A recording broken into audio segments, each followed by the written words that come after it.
Hello my dear student, आज आपण reproductive biology या पेपरमधला फिमेल रिप्रोडक्टिव्ह सिस्टीम हा जो युनिट आहे त्या युनिटमधला आपण स्टिरॉइडोजेनेसिस हा पॉईंट बघणार आहोत. आता ॲक्च्युली ह्याच्यामध्ये काय आहे की जे मेन दोन हार्मोन्स आहेत म्हणजे प्रोजेस्टेरॉन आणि इस्ट्रोजेन, तर हे दोन हार्मोन ॲक्च्युली जे सेल म्हणजे ओवा जेव्हा डेव्हलप होत असतो तर त्याच्या डेव्हलपमेंट प्रोसेसमध्ये आणखीन कॉर्पस ल्युटियम फॉर्मेशनमध्ये म्हणजे ओव्ह्युलेशन प्रोसेस झाल्यावर कॉर्पस ल्युटियम जेव्हा मॅच्युअर होतो आणि हार्मोन सिंथेसिस करायला लागतो तर त्यावेळेला अशा दोन कंडिशनमध्ये प्रोजेस्टेरॉन आणि इस्ट्रोजेन हे दोन हार्मोन रिलीज होत असतात.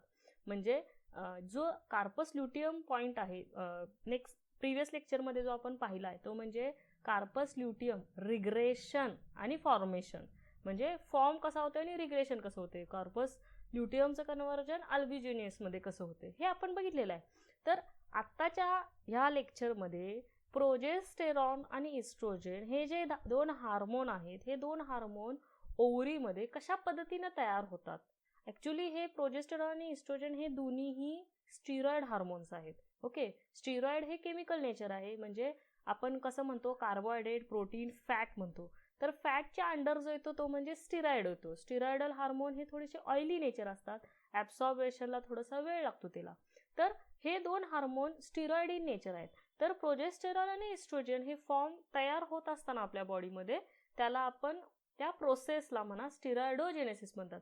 ॲक्च्युली हे फक्त दोनच हार्मोन्स नाही आहेत प्रोजेस्टेरॉन आणि estrogen, related to female reproductive system और reproductive biology the both hormones are present, that is progesterone आणि इस्ट्रोजेन.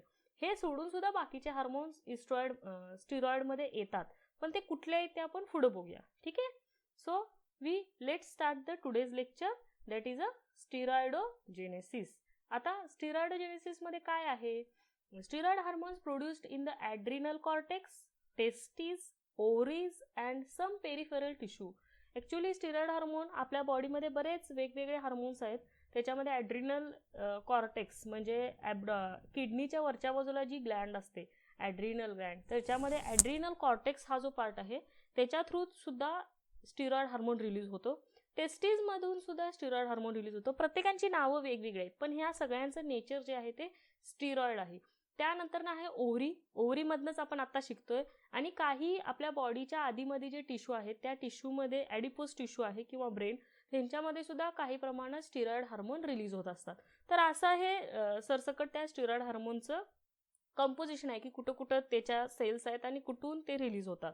ठीक आहे, all steroid hormones share a typical but not identical ring like structure. Chemical nature जर तुम्ही बघायला गेला तर steroid having a ring like structure, आपण जसं बेन्झिन रिंग वगैरे म्हणतो तशा पद्धतीने. इवन तुम्ही नायट्रोजिनस बेसेस बघितला असणार, ॲडिनाइन, ग्वानिन, थायमिन, सायटोसिन, या प्रत्येकामध्ये रिंग लाईक स्ट्रक्चर असतं. It is a chemical nature. So all steroids having a ring like structure typical.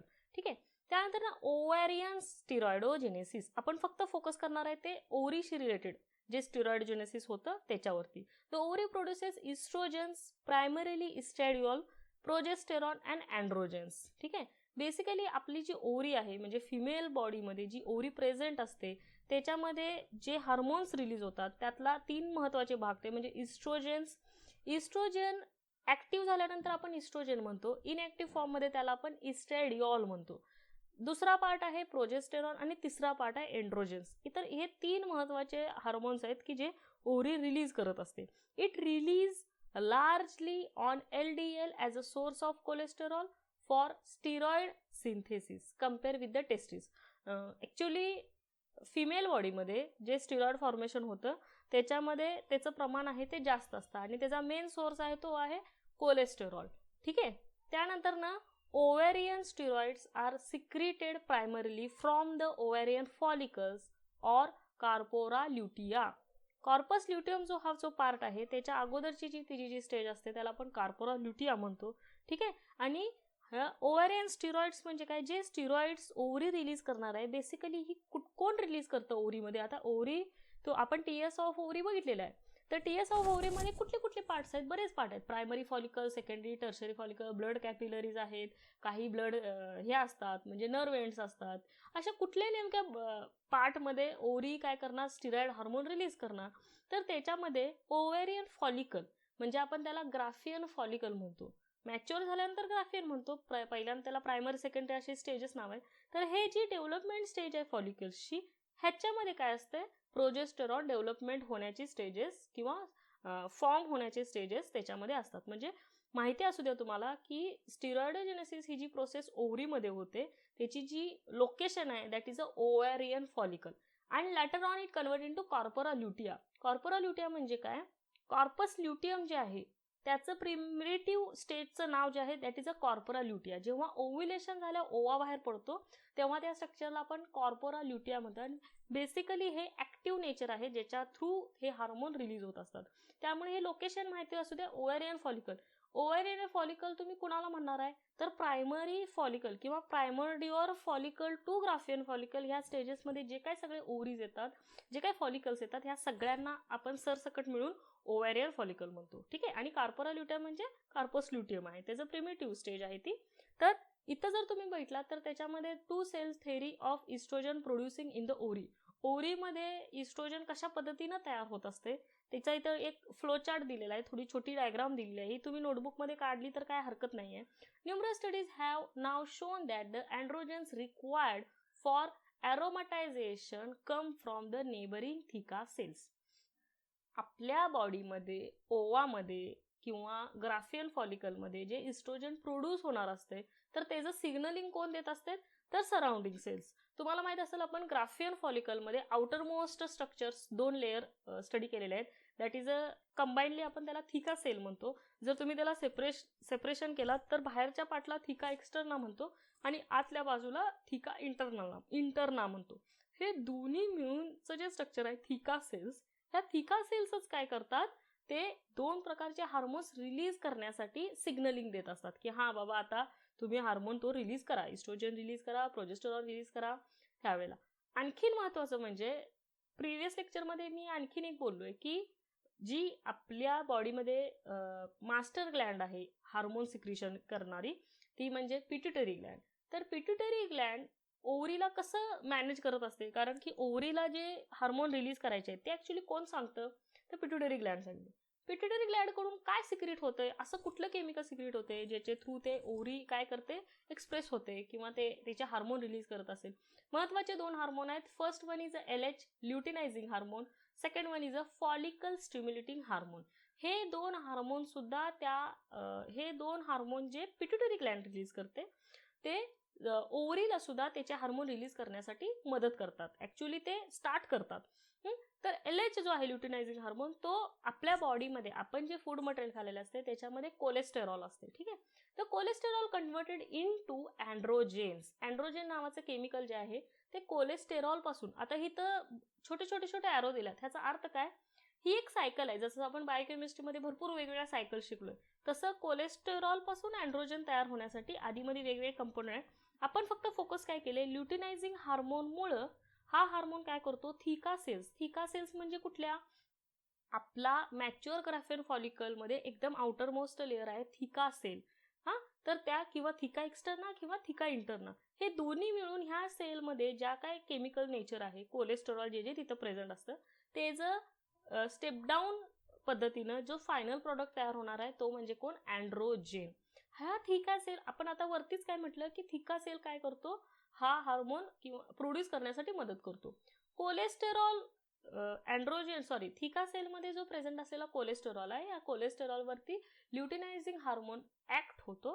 So cholesterol further converted into androgen, then the androgen comes into the granulosa cell. Theca cells एकदम बाहेरच्या बाजूला आहे, granulosa cells म्हणजे Graafian फॉलिकलचे cells, तिथे जे cells असतात Graafian फॉलिकलच्या त्या. So androgen comes inside the granulosa cell. So further androgens converted into estradiol, म्हणजे इस्ट्रोजन तयार करण्याची प्रिमिटिव्ह स्टेज म्हणजे इस्ट्रॅडिओल. आणि हे तयार करण्यासाठी अँड्रोजन पासून इस्ट्रॅडिओल तयार करण्यासाठी एक हार्मोन रिलीज केला जातो, त्याला आपण म्हणतो FSH, follicle stimulating hormone. LSH जेव्हा ते थिका सेलवरती ऍक्ट होईल, FSH हा काय करतो की अँड्रोजन वरती रिॲक्शन करतो, ॲरोमटायझेशन प्रोसेस होते त्याच्यामध्ये. एक प्रोसेस आहे ज्याच्यामध्ये केमिकल नेचर वगैरे चेंज होतं. So androgen converted into estradiol. Okay, so this takes place in the granulosal cell. आपण फक्त इथं एवढंच फोकस ठेवायचं आहे की ह्याच्यामध्ये थिका सेल्स जो ओरी असतो किंवा ग्राफियन फॉलिकल जे आहे, ग्राफियन फॉलिकलमध्ये थिका सेल्स एकदम बाहेर आहेत आणि ग्रॅन्युलोसा सेल्स आत आहेत. ओके, तुम्ही याला ग्राफियन फॉलिकलच्या सेल्स सुद्धा म्हणू शकता. कोलेस्टेरॉल वरती LH जो पिट्युटरी हार्मोन आहे तो रिलीज होतो. कोलेस्टेरॉल ते ऍक्ट होतो, त्याचं फायनल कन्व्हर्जन अँड्रोजन होतं. थिका सेल मधला जो अँड्रोजन आहे इट कन्वर्टेड, म्हणजे हा शिफ्ट कुठं होतो, ग्रॅन्युलोसा सेलमध्ये. ग्रॅन्युलोसा सेल अँड्रोजनचं कन्व्हर्जन इस्ट्रॅडिओलमध्ये करतो जेव्हा त्याच्यावरती फॉलिकल स्टिम्युलेटिंग हार्मोन रिलीज होतो. हे दोन्ही हार्मोनचं काम वेगवेगळं आहे, लक्षात घ्या. ठीक आहे, तर अशा पद्धतीचं इस्ट्रोजन प्रोडक्शन शक्यतो ओरीमध्ये होत असते. हे एकदम सिम्पलेस्ट डायग्राम आहे, तुम्ही एवढं जरी हे केलात तरी काय हरकत नाही. Other steroid production in the ovary. आता ओरीमध्ये दुसरं स्टिरॉइड कसे तयार होतात, after ovulation the corpus luteum produces progesterone and estradiol. इस्ट्रॅडिओलचं मग अशी आपण बघितलं, to support the uterine endometrium during pregnancy. Progesterone आणि इस्ट्रोजनचं महत्त्वाचं फंक्शन काय आहे की प्रेग्नन्सी मेंटेन ठेवणे. प्रेग्नन्सी मेंटेन मीन्स व्हॉट की एंडोमेट्रियमची वॉल असते जी आपण ह्याच्यामध्ये पाहिली, टीयर्स ऑफ युटरसमध्ये पाहिली, एंडोमेट्रियमची वॉल असते. तर एंडोमेट्रियम वॉल एकदम इनरमोस्ट वॉल आहे युटरसची. ठीक आहे, तर युटरसमधली एंडोमेट्रियम वॉल काय होते, जर प्रेग्नन्सी त्या लेडीमध्ये नाही झाली एका महिन्याभरात त्या फर्टिलायझेशन झाल्यावर, तर काय करतो तो एंडोमेट्रियम वॉल वॉर्न आउट होतो, म्हणजे निघून जातो. आणि जर प्रेग्नन्सी मेंटेन करायची असेल, फर्टिलायझेशन प्रोसेस झाली असेल, ओवा आणि स्पर्म फ्यूज झाले असतील, तर एंडोमेट्रियम हा लेअर मेंटेन ठेवावा लागतो. आणि हा मेंटेन ठेवण्यासाठी हे दोन हार्मोन महत्त्वाचं रोल करतात. त्यानंतर ना progesterone is also pronounced from a theca cells and a granulosa cells. मग अशीच बघितलं की ज्या थिका सेल्स ग्रॅन्युलोसा सेल्स आहेत, जसं अँड्रोजन्स इस्ट्रॅडिओल तयार करतात तसंच प्रोजेस्टेरॉन सुद्धा त्या सेल्स तयार करत असतात. आता याच्यामध्ये रेग्युलेशन म्हणजे एखाद्या आपल्या बॉडीमध्ये हार्मोन रिलीज होत असेल तर त्याला काय करावं लागतं, फीडबॅक द्यावा लागतो. म्हणजे आता FSH बाबा रिलीज करण्याची गरज नाही, LH रिलीज करण्याची गरज नाही, पिट्युटरीला सांगावं लागतं किंवा आपल्या ओव्हरीला सांगावं लागतं की आता बाबा प्रोजेस्टेरॉन इस्ट्रोजन तुम्ही रिलीज करू नका, आता भरपूर प्रमाणात आहे किंवा आता तिची गरज नाही आहे. तर हे कंट्रोल करणं ह्याला आपण रेग्युलेशन म्हणतो. बऱ्याच वेळा आपण जेव्हा हार्मोन्सशी रिलेटेड स्टडी करत असतो तेव्हा रेग्युलेशन हा बीट आपण पाहतो. The rate of estradiol production from a follicles varies greatly during the menstrual cycle. Actually जो इस्ट्रॅडिओल म्हणजे जे हार्मोन प्रोडक्शन असतं ते व्हेसिकल्स पासून, फॉलिकल्स पासून, हे शक्यतो मेन्स्ट्रुअल सायकलमध्ये ह्याचा रेट काय असतो, ठरलेला असतो, म्हणजे त्याच्यापासून ते वाढायला चालू होतात. Estradiol production is regulated by the effect of FSH on the P450 aromatase. Actually हे कंपाऊंड आहे जे कन्वर्ट होतं कोलेस्टेरॉल पासून, त्याच्यावरती फॉलिकल स्टिम्युलेटिंग हार्मोन रिलीज होतो. आपण मगाशी जी डायग्राम बघितली त्याच्यामध्ये इस्ट्रॅडिओल प्रोडक्शन मध्ये FSH काय करतो, P450 वरती ऍक्ट झाल्यामुळं त्याचं कन्वर्जन इस्ट्रॅडिओल मध्ये करतो. Similarly LH and FSH influence the expression of P450 SCC in a granulosa cells. जेव्हा ग्रॅन्युलोसा सेल्स मध्ये इस्ट्रॅडिओल येतो तर त्याचं कन्वर्जन हे दोन हार्मोन रिलीज झाल्यामुळे काय होतं, त्याचं एक्सप्रेशन कन्वर्ट होतं. This increases production of a gonadal steroid. FSH जेव्हा हार्मोन रिलीज होतो तो काय करतो, ग्रॅन्युलोसा सेलमध्ये जास्तीत जास्त अमाऊंट मध्ये हा स्टिरॉइड रिलीज करण्यासाठी मदत करतो. ठीक आहे, तर सरसकट जर आपण त्याच्या रेग्युलेशनचा फ्लोचार्ट बघितला तर cholesterol convert into pregnenolone, so again it convert into progesterone. आणि ह्याला दोन मध्ये कन्वर्जन करण्यासाठी जसं आपण इस्ट्रोजनचं बघितलं तसंच सेम प्रोजेस्टेरॉनचं आहे. ह्याच्यावरती हे दोन महत्त्वाचे कंपोनंट आहेत, ते काय करतात, रेग्युलेशनचं मदत करतात किंवा कोलेस्टेरॉल पासून प्रोजेस्टेरॉन तयार करण्यासाठी मदत करतात. आपल्या बॉडीमध्ये मुलांनो जे काही स्टिरॉइड हार्मोन रिलीज होत असतात त्याचा जो मेन प्रॉडक्ट आहे, म्हणजे बेसिक प्रॉडक्ट आहे, तो म्हणजे कोलेस्टेरॉल. कोलेस्टेरॉल पासूनच काय होतं, आपल्या बॉडीमध्ये हार्मोन्स तयार होत असतात. ठीक आहे, आता हा एक फ्लो चार्ट आहे की प्रोजेस्टेरॉन हार्मोन आणि इस्ट्रोजन कसं तयार होतात. तुम्हाला जास्त इन डिटेल नाहीये, फक्त इथं बघून घ्या. कोलेस्टेरॉल थिका सेल्स मध्ये असले की प्रोजेनोलोन पासून प्रोजेस्टेरॉन तयार होतं आणि प्रोजेनोलोन पुढे जाऊन तो परत अँड्रोस्टेरोडिओन तयार करतो आणि या दोन्हीची प्रत्येक स्टेपला तुम्हाला लक्षात येईल की त्याचं हे आहे, म्हणजे रेग्युलेशन आहे. एकच कंपोनंट तयार होत नाही. आता समजा कोलेस्टेरॉल, तो हे पण तयार करणार, हे पण तयार करणार, त्याच्या प्रोजेनोन जो आहे तो पुढं हा पण कंपोनंट तयार करणार, हा पण कंपोनंट. हे सगळे वरचे कंपोनंट थिका सेल्समध्ये होणार आणि हे सगळे थिका सेल्सच्या नंतर. ओके, आणि ह्या सगळ्या ग्रॅन्युलोसा सेल्स. त्यामुळं जी मगाशी मी डायग्राम एक्सप्लेन केली त्याच्याशीच रिलेटेड आहे, पण जेवढं तुम्हाला बेसिक, जास्तीत जास्त बेसिकच आहे. त्यामुळे तुम्ही फक्त हे समजून घ्या की ह्याच्यापासून हे तयार होते, त्याच्यापासून तयार होते आणि ह्याची पोझिशन किंवा लोकेशन कुठं आहे. त्यासाठी फक्त हा फ्लो चार्ट तुम्ही समजून घेतला तर चालेल. जास्त इन डिटेल तुम्हाला यातलं नाहीये. आणखीन एक डायग्राम आहे, ही सुद्धा तुम्हाला समजण्यासाठी दिलेली आहे मी, आणि हे डायग्रामॅटिक प्रेझेंटेशन आहे. एक्झॅक्ट सेलची डायग्राम नाही आहे ही. पहिल्यांदा जर तुम्ही डायग्राम बघितली, आपण वेगवेगळ्या फॉलिकल्स स्टडी केलेल्या आहेत. प्रायमोडियल फॉलिकल, सेकंडरी, टर्शियरी, ग्राफियन आणि कार्पस ल्युटियम. हे त्याची एक सिंपल डायग्रामॅटिक स्ट्रक्चर घेतलेलं आहे. तुम्ही जास्त म्हणजे एकदम एक्झॅक्ट नाहीये. तर खाली स्टेजेस दिलेत, प्रत्येक ह्याच्यानुसार त्याला नावं दिली आहेत. ठीक आहे, तर ह्याच्यामध्ये काय होतं की जे चेंजेस होतात ते खाली दिलेले आहेत. काय डिफरन्स आहेत प्रत्येकामध्ये स्पेशली, त्यामुळे वरती डायग्राम बघण्यापेक्षा खाली जे दिलेलं आहे ते तुम्ही वाचा, म्हणजे तुमच्या लक्षात येईल की काय चेंजेस होतात. प्रायमोडियल सेलमध्ये थिका सेल्स नसतात, पहिली गोष्ट. त्यानंतर ग्रॅन्युलोसा सेल्स ह्या फ्लॅट असतात आणि प्रिकर्सर, थिका सेल्सचे प्रिकर्सर्स मात्र तिथं प्रेझेंट असतात. ठीक आहे, LHAचं एक्सप्रेशन तिथं नसते, त्यामुळे हे स्टिरॉइड रिलीजच करू शकत नाही. कारण की थिका सेल्स, थिका एक्सटर्नल, थिका इंटरनल, जेव्हा हे लेयर्स तयार व्हायला चालू होतात त्याच वेळेला अँड्रोजन काय करतो की इस्ट्रोजन किंवा कोलेस्टेरॉल फॉर्मेशन व्हायला सुरुवात होते. त्यामुळे हे तुम्ही बेसिक लक्षात ठेवू शकता की प्रायमोडियल स्टेजमध्ये ह्या कुठल्याही प्रोसेस होत नाही. जोपर्यंत थिका सेल्स मॅच्युअर तयार होत नाही व्यवस्थित, तेव्हाच काय होत नाही, तोपर्यंत एलेक्स त्याच्यावर रिलीज होऊ शकत नाही आणि त्याच्यापासून हार्मोन प्रोडक्शन होऊ शकत नाही. पुढे जर तुम्ही गेला ह्याच्यामध्ये क्युबाइड, हे जी CG जी आहे ग्रॅन्युलोसा सेल्स आहे त्याचं नाव.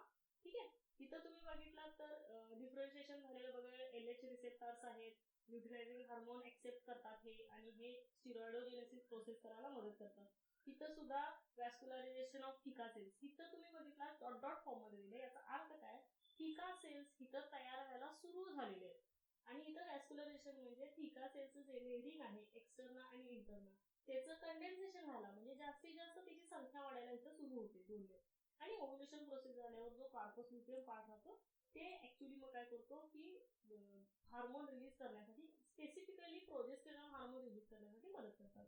तुम्ही हे डायग्राम पूर्ण समजून घ्या, म्हणजे तुम्हाला याच्यामध्ये तेवढ्यातच तुम्हाला पूर्ण स्क्लेरोसिस समजून जाईल. ठीक आहे, हा आता आणखीन एक दोन डायग्राम आहेत की ज्याच्यामध्ये तुम्हाला समजेल की काय काय अजून दिलेलं आहे. ग्राफियन फॉलिकल होतं, ही सुद्धा सिस्टमॅटिक डायग्राम आहे. त्याच्यात फक्त आपल्याला कन्सेप्ट क्लिअर करण्यासाठी आपण घेतली. तुम्हाला इथं लिम्फ नोडचे स्ट्रक्चर आणि ब्लड वेसलचे स्ट्रक्चर ह्या सेल ग्राफियन फॉलिकलला गेलेले असतात. त्याच्यामध्ये न्यूक्लियस असतो, अँट्रल कॅव्हिटी आहे, न्यूरल कॅव्हिटी, एक्सटर्नल इंटरनल ह्या दोन सेल्स असतात. दोन प्रकारचे हार्मोन्स ह्याच्यावर रिलीज होतात. मगापासून आपण बोलायला लागलो, LH आणि FSH, which is secreted from a pituitary gland. LH converted thica cells into cholesterol into androgen and androgen into estrogen with the help of FSH, which is takes place in the granulosa cells. ही महत्वाची step आहे, लक्षात घ्या. मगापासून जे आपण बघतोय corpus luteum, ही सुद्धा diagrammatic representation आहे. इथं तुमच्या लक्षात येईल की ब्लड कॅपिलरीज आलेले आहेत आणि ब्लड कॅपिलरीज जास्तीत जास्त गेलेत का तर हार्मोन रिलीज करायचं आहे, त्यामुळे त्याला ब्लड कॅपिलरी न्यूट्रिशन सुद्धा जास्त प्रमाणात असतं. बेसिकली कार्पस ल्युटियम वरती फक्त आणि फक्त LH जास्त फोकस केला आहे. LH मुळे काय होतं, कोलेस्ट्रॉलचं कन्व्हर्जन. थिका, हा आता इथं तुम्ही थिका एक्सटर्नल किंवा थिका इंटरनल म्हणू शकत नाही, त्याला आपण थिका ल्युटियल सेल्स म्हणतो. आणि दुसरा जो पार्ट आहे आतल्या सेल्सचा त्याला ग्रॅन्युलोसा ल्युटियल सेल्स म्हणतो. हा ठीक आहे, तर कोलेस्ट्रॉलचं कन्व्हर्जन अँड्रोजनमध्ये आणि अँड्रोजनचं कन्व्हर्जन इस्ट्रोजनमध्ये. सेकंड जो पार्ट बघितला तर cholesterol converted to progesterone, cholesterol converted to progesterone. तिथं काय होतं, फक्त इस्ट्रोजन तयार होताना फक्त ग्रॅन्युलोसा ल्युटियल सेल्स मध्ये होतं, कोलेस्ट्रॉल मात्र दोन्ही ठिकाणी तयार होत असतात. तर अशा पद्धतीची डायग्रामॅटिक रिप्रेझेंटेशन आपण कुठं पाहिली, ग्राफियन फॉलिकल मध्ये तिची डेव्हलपमेंट कशी होते आणि कार्पस ल्युटियम मध्ये तिची डेव्हलपमेंट कशी होते.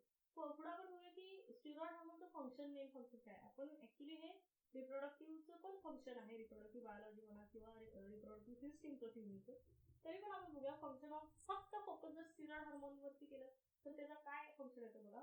Corpus luteum secretes progesterone obviously which is responsible for decidualization of endometrium, its development and its maintenance. Actually progesterone helps to maintain the pregnancy. Okay, maintain करायचा याचा अर्थ काय की तो एंडोमेट्रियमचा लेअर जो आहे तो रब आउट करू शकत नाही. ठीक आहे, म्हणजे करायचंच नाही, एंडोमेट्रियम लेअर आहे तसाच ठेवायचा. म्हणजे तुम्हाला याच्या अपोजिट लक्षात येईल की जर आपल्या बॉडीमध्ये जर मेन्सेस अचानक जर चालू झालं तर याचा अर्थ काय की प्रोजेस्टेरॉन हार्मोन तिथं कमी झालाय. कमी झालं की लक्षात ठेवायचं की एंडोमेट्रियम वॉल वॉर्न आउट व्हायला किंवा निघून जायला मदत होते. त्यामुळे कार्पस ल्युटियम जे प्रोजेस्टेरॉन हार्मोन रिलीज करतो त्याचं महत्वाचं काम आहे की त्या एंडोमेट्रियम वॉल मध्ये ब्लड कॅपिलरीचं सिक्रेशन जास्तीत जास्त करायचं आणि ती वॉल मेंटेन ठेवायची. कुठंपर्यंत मेंटेन करायची, नुसतीच ठेवायची नाही. तर त्याच्यामध्ये समजा स्पर्म आणि ओवाचं मीटिंग झाल्यानंतर जो डेव्हलपमेंट एम्ब्रिओ असतो तर त्या डेव्हलपमेंट एम्ब्रिओला मेंटेन ठेवण्यासाठी 9 महिने 9 दिवस मेंटेन ठेवण्यासाठी हा हार्मोन मदत करत असतो. ठीक आहे. हा, आता ह्याच्यामध्ये जे हार्मोन्स आहेत ह्या हार्मोन्सच्या कंडिशन दोन ठिकाणी आहेत. एक पहिली गोष्ट म्हणजे जेव्हा एग जो आहे म्हणजे ओव्हॅरियल ग्राफ्टेड फॉलिकल म्हणून जो ओवा रिलीज होतो त्याच्यापासून जर फर्टिलाइज झाला आणि नाही फर्टिलाइज झालं तर तिथं काय चेंजेस होतात. तर आपण या दोन केसेस बघितलेल्या आहेत. पहिली केस बघूया जर नाही फर्टिलाइज झाला. ऑब्विसली तुम्हाला माहिती आहे नाही फर्टिलाइज झाल्यावर काय होणार आहे. पहिली point, the corpus luteum stop secretion progesterone and decays after approximately 10 days in human. Example दिलेलं आहे. ह्युमन बीइंग मध्ये जर तुम्ही स्टडी करायला जर तो ओवा जो आहे जर स्पर्म बरोबर मेटिंग नाही झाला तर 10 दिवसानंतर काय होतं प्रोजेस्टेरॉन हार्मोन रिलीज व्हायचं बंद करतो. त्याच्यामुळे काय होतं मेन्सेस यायला मदत होते.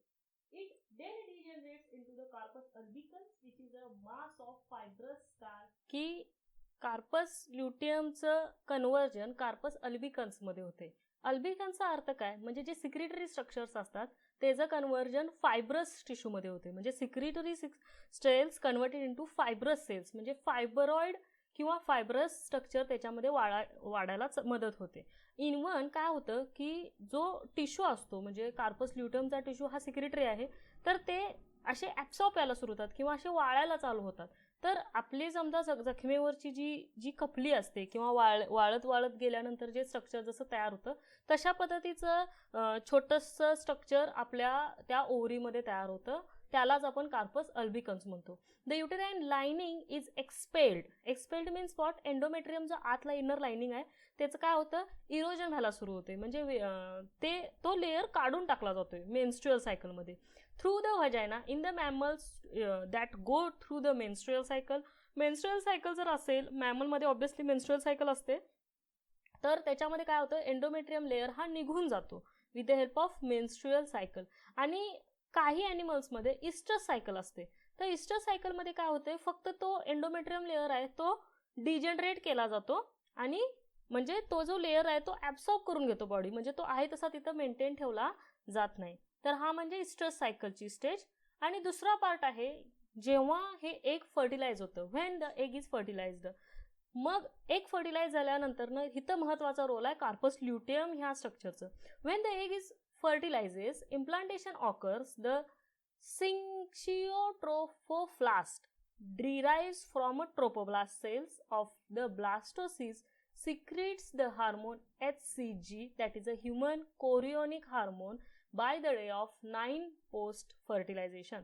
याचा अर्थ काय मुलांनो, फर्टिलायझेशन जर झालं तर ऑब्विसली काय होतं स्पर्म आणि ओवा जे मेटिंग केलेलं आहे त्याचं कन्व्हर्जन झायगोटमध्ये होतो आणि हा झायगोट कुठं जातो तर हा झायगोट युटेरसमध्ये जातो.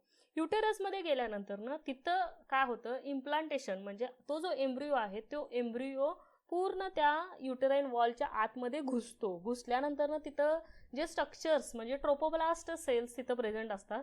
एक्स्ट्रा एम्ब्रियोनिक मेम्ब्रेनचा हा लेअर आहे. ट्रोपोब्लास्ट सेल्सचं जे नाव आहे ते म्हणजे सिन्सियोट्रोपोब्लास्ट. ह्या सेल्स काय करतात की HCG हार्मोन रिलीज करायला मदत करतात आणि हा हार्मोन मुलांनो सगळ्यात महत्त्वाचा आहे की हा हार्मोन प्रेग्नन्सी मेंटेन करण्यासाठी मदत करतो. जसं corpus luteum luteal cells progesterone hormone release करतो to maintain the pregnancy. Same हा ट्रोपोब्लास्ट सेल काय करतो, आणखीन एक हार्मोन रिलीज करतो, HCG हार्मोन. ॲक्च्युली हा हार्मोन फिमेलच्या बॉडीमध्ये जेव्हापासून फर्टिलायझेशन केले तेव्हापासून हा तयार व्हायला मदत होतं. आणि HCGचं प्रमाण त्या लेडीमध्ये किती % आहे ह्याच्यानुसार ती लेडी किती दिवसाची प्रेग्नंट आहे हे सुद्धा आपण सांगू शकतो. आता 9 days ऑफ प्रेग्नन्सीमध्ये किंवा फर्टिलायझेशन झाल्या 9 दिवसापर्यंत HCG तयार होऊन रिलीज व्हायला सुद्धा मदत होते. सेकंड पॉईंट काय आहे बघा, the HCG signals the corpus luteum to continue progesterone secretion thereby maintaining the thick lining, त्याला म्हणायचं endometrium, of the uterus and providing and area rich in blood vessels in which zygote can form. ह्याचा अर्थ काय, HCG जो आहे, जो blastocyst म्हणजे काय, फर्टिलायझेशन झाल्यावर एग आणि स्पर्मचं युनियन झाल्यावर जो झायगोट तयार होतो, झायगोटची पुढची डेव्हलपमेंट आहे ब्लास्टुला फॉर्मेशन, आणि ब्लास्टोलाच आपण ब्लास्टोसिस्ट म्हणतो. तर ह्या ब्लास्टोसिस्ट काय करतो की HCG रिलीज करायला मदत करतो. त्याचे जे ट्रोपोब्लास्ट सेल्स आहेत, डेव्हलपमेंटची पुढच्या स्टेजेस आहेत त्या, तर त्याच्यामध्ये HCG हार्मोन रिलीज होतो. तर हा HCG काय करतो, कार्पस ल्युटियमला सांगतो की बाबा प्रोजेस्टेरॉन हार्मोन कंटिन्युअसली तू सिक्रिशन चालू ठेव. हे सिक्रेट होत असताना काय होतं की एंडोमेट्रियम लेअर जास्तीत जास्त स्ट्रॉंग राहायला मदत करतो. म्हणजे कुठेही त्याचं मेन्सेस होत नाही, तो लेअर इरोजन होत नाही, तो लेअर निघून जात नाही, तो आहे तसा मेंटेन केला जातो. आणि त्याच्यामध्ये जास्तीत जास्त ब्लड कॅपिलरीज वाढवतात. ब्लड कॅपिलरीज वाढवल्यामुळे एंडोमेट्रियमचा लेअरचा सेक्शन जो आहे तो एरिया सुद्धा वाढतो. आणि ह्याच्यामुळे काय होतो, एरिया वाढल्यामुळं त्या एगला किंवा त्या एम्ब्रिओला, त्या फर्टिलाइज्ड एम्ब्रिओला इम्प्लांट होण्यासाठी, म्हणजे त्या वॉलच्या आतमध्ये जाऊन म्हणजे चिटकून बसण्यासाठी सुद्धा मदत होते. At this stage the corpus luteum call as a corpus luteum graviditatis. जेव्हा हा corpus luteum progesterone hormone continuously release करतो आणि प्रेग्नन्सी मेंटेन करण्यासाठी मदत करत असतो, जवळजवळ 6-7 महिने हा कार्पस ल्युटियम हे जे स्ट्रक्चर आहे या ओव्हरीमध्ये आहे तसं राहतं, हार्मोन्स रिलीज करत असतो, आणि त्याला मेंटेन करायसाठी सुद्धा HCG महत्त्वाचा रोल करतो. तर कार्पस ल्युटियम हे नाव कधी आपण म्हणणार, जेव्हा जोपर्यंत एग जे आहे हे फर्टिलाइज्ड होत नाही तोपर्यंत आपण त्याला कार्पस ल्युटियम म्हणणार. पण जेव्हा एक फर्टिलाइज्ड होईल त्याचं नाव का बदलतं, त्याचं नाव आहे कार्पस ल्युटियम ग्रॅव्हिडिटेटस. तर हे नाव का बदलतं, कारण की त्यांच्यामध्ये काय होतं, जास्तीत जास्त सेल्स काय करतात, हार्मोन रिलीज करण्यासाठी मदत करतात, आणि म्हणून त्याचं नाव सुद्धा बदलतं. आणखीन काय बघा, the introduction of prostaglandins at the point causes the degeneration of the corpus luteum and the absorption of the fetus. शक्यतो काय होतं की प्रोस्टॅग्लॅन्डिन जो आहे तो काय करतो, कार्पस ल्युटियम डिजनरेशन करण्यासाठी मदत करतो. जेव्हा फिटस काय होतं, अबॉर्शन जर व्हायचं असेल, मग समजा बाय इन केस जर समजा प्रेग्नन्सी मेंटेन नाही झाली, तर प्रेग्नन्सी मेंटेन झाली आणि प्लासेंटा काय करतो की तयारच होत नाही, अशा वेळेला काय होतं, कार्पस ल्युटियम प्रोस्टॅग्लॅन्डिन हार्मोन रिलीज करतो आणि काय करतो, त्याच्यामुळं ही प्रेग्नन्सी मेंटेन होत नाही, त्याच्यामुळं काय होतं, अबॉर्शन होतं. In case of placental animals like humans, the placenta eventually takes over the progesterone production and carpus luteum degrades into carpus albicans without embryo or fetus loss. काही ॲनिमल्समध्ये, म्हणजे ज्यांच्यामध्ये मेन्स्ट्रुअल सायकल वगैरे नसते तर आणि प्लासेंटा प्रेझेंट असतो, असे बरेच ॲनिमल्स आहेत. ह्युमन बिंगमध्ये स्पेशली मेन्स्ट्रुअल सायकल प्रेझेंट असते, पण प्लासेंटाच्या अंडर जे ॲनिमल्स येतात, प्लासेंटालिया ह्या क्लासच्या अंडर जे ॲनिमल्स येतात बरेच आहेत, त्याच्यामध्ये इवन तुम्ही काऊ, डॉग वगैरे सुद्धा म्हणू शकता, कॅट वगैरे. तर ह्या ॲनिमल्समध्ये काय होतं की हा जो लेअर आहे तो लेअर म्हणजे कार्पस ल्युटियमचं कन्व्हर्जन कार्पस अल्बिकन्समध्ये होतं आणि तरीसुद्धा प्रेग्नन्सी मेंटेन होते, म्हणजे एम्ब्रिओ लॉस न होता सुद्धा ह्याचं कन्व्हर्जन होत राहतं. Luteal support the refers to the administration of medication, generally progestins, for the purpose of increasing the success of implantation and early embryogenesis, thereby complementing the function of the carpus luteum. Actually जो हे आहे म्हणजे implantation जास्तीत जास्त कसं काय होऊ शकतं व्यवस्थित, तर त्याचा एक महत्त्वाचा रोल म्हणजे काय की कार्पस ल्युटियम काय करतो, हार्मोन कंटिन्युअसली रिलीज केल्यामुळं प्रेग्नन्सी मेंटेन व्हायसाठी सुद्धा मदत होते. तर स्टुडंट, आपण जस्ट आता स्टिरॉइडोजेनेसिस हा पूर्ण पॉईंट पाहिलेला आहे. हा तुम्ही 1 वेळा 2 वेळा व्हिडिओ बघून घ्या, जेवढं तुम्हाला समजेल तेवढंच त्यातलं घ्या. ठराविकच शब्द महत्त्वाचे आहेत. तुम्हाला पूर्ण व्हिडिओ बघितल्यावर समजेल की 30 नावं सारखी आलेली आहेत. त्यामुळं त्यातलं जेवढं समजेल तेवढंच घ्या. फिलिंग द ब्लँकसाठी फोकस करा आणि तशा पद्धतीने तुमचं प्रिपरेशन ठेवा.